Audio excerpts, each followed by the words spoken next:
Hey everyone, I need you to pay close attention right now, especially if you are a senior, living with a disability, or relying on any kind of government benefit to make ends meet. We are just days away from January 2026, and with it come three major changes that will directly impact your money, your monthly payments, and even your eligibility going forward. This is not speculation or clickbait. These are real changes that could mean more money, earlier payments, or important adjustments you need to prepare for. If you receive Social Security retirement, SSI, SSDI, VA benefits, railroad retirement, or survivor and spousal benefits, this information applies to you. And here's something that's already surprising a lot of people. Millions of recipients will actually receive their January 2026 payment before the year even ends, with money hitting accounts in December. Yes, December. That alone has caused a lot of confusion, and today I'm going to walk you through exactly why that's happening and what it means for you. Before we dive into all of this, I want to ask you for one very quick favor. It takes just a couple of seconds, but it makes a real difference.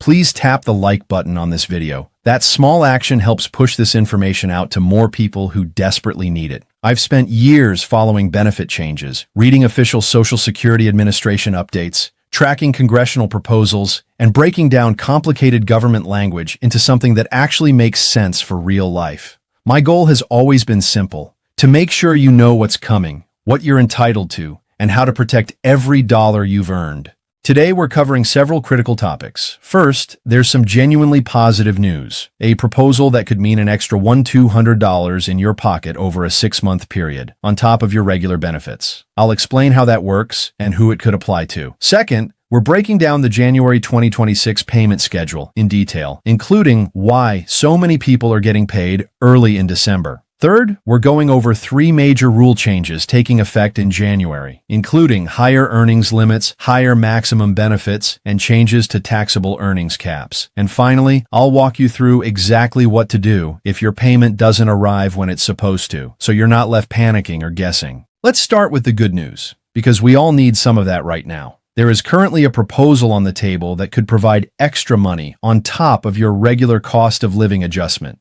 This proposal would add $200 per month to benefits for millions of recipients, and over 6 months, that adds up to $1,200. Senate Democrats have introduced this proposal as a direct response to inflation, arguing that current COLA increases simply are not enough to keep up with the real cost of living. According to the proposal, this $200 monthly boost would apply to Social Security retirement, SSI, SSDI, VA benefits, railroad retirement, and survivor and spousal beneficiaries. Everyone would receive the same flat amount, regardless of how much they currently get each month. Here's the part that really matters. This proposed increase is not percentage-based. It doesn't depend on your current benefit amount. It's a flat $200. That means whether you're receiving $100 per month or $2,000 per month, the increase would be the same. If approved, the payments would run for 6 months, starting in January 2026 and continuing through June. That's real, fixed money meant to help offset rising costs. Now, I want to be very clear and honest with you. This is a proposal, not a law yet.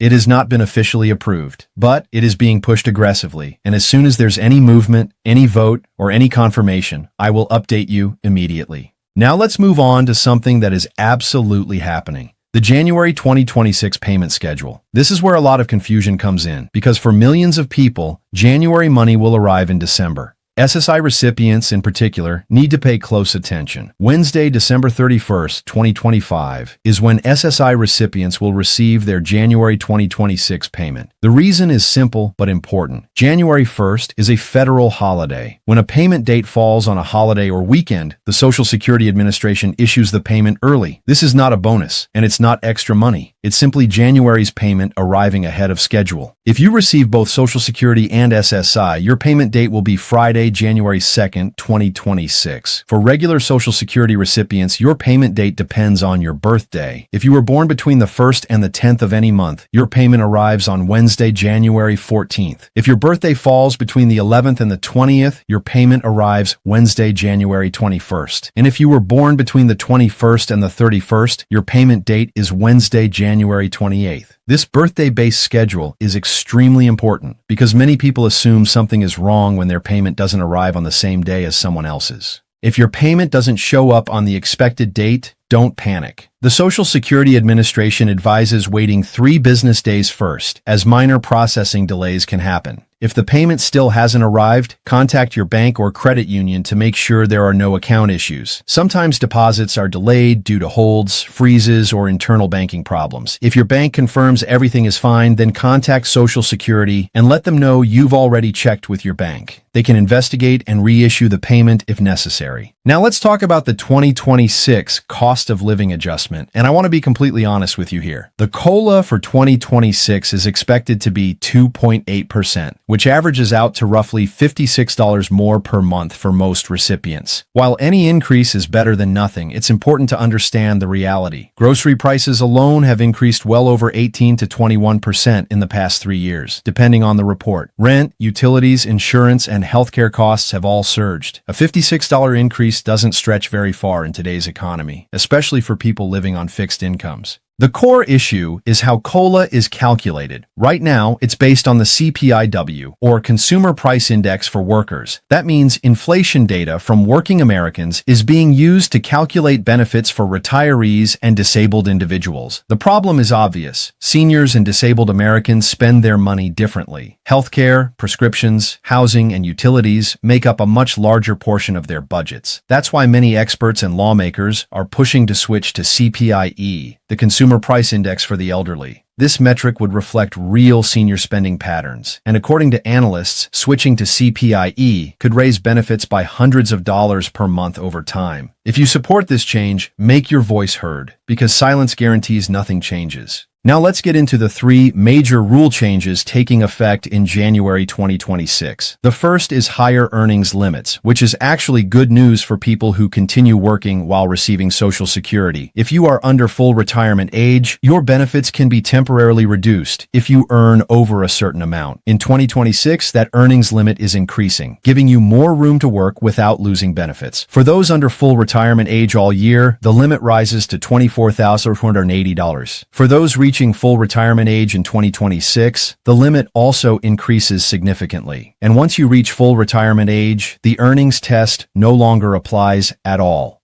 The second change involves the maximum Social Security benefit. The highest possible monthly benefit is increasing in 2026, rising to $5,251 per month. This amount applies only to those who worked at maximum taxable earnings for 35 years and claimed benefits at age 70. Most people will not receive this amount, but it reflects broader system changes tied to earnings and inflation. The third change affects people still working and paying into Social Security. The maximum taxable earnings cap is increasing to $184,500 in 2026. This means higher earners will pay Social Security taxes on more of their income, which helps support the program long-term and fund benefits for current and future recipients. All of this affects a massive group of people. Seniors on retirement benefits, disabled adults on SSDI, families caring for disabled children on SSI, veterans receiving VA benefits, and widows and widowers relying on survivor benefits. Roughly 70 million Americans are directly impacted by these changes. Let's be real for a moment. A 2.8% increase is not life-changing. It won't fix housing costs, medical bills, or years of inflation. But every dollar matters when you're on a fixed income. Knowing what's coming, when it's coming, and how to maximize what you receive is how you protect yourself. Check your benefit statement, review your earnings if you're working part-time, and explore additional assistance programs like SNAP, Energy Assistance, Medicaid, and local resources. These programs exist to help you, and using them is not taking advantage of anything. I know this system is exhausting. I know it feels overwhelming, but you are not alone. If this video helped you understand what's coming in January 2026, please subscribe, share it with someone who needs it, and leave a comment. I read every single one. If you support switching to CPIE, write "I support CPIE" in the comments. Knowledge is power, and together we make sure no one gets left behind. Thank you for watching, take care of yourself, and I'll see you very soon in the next video.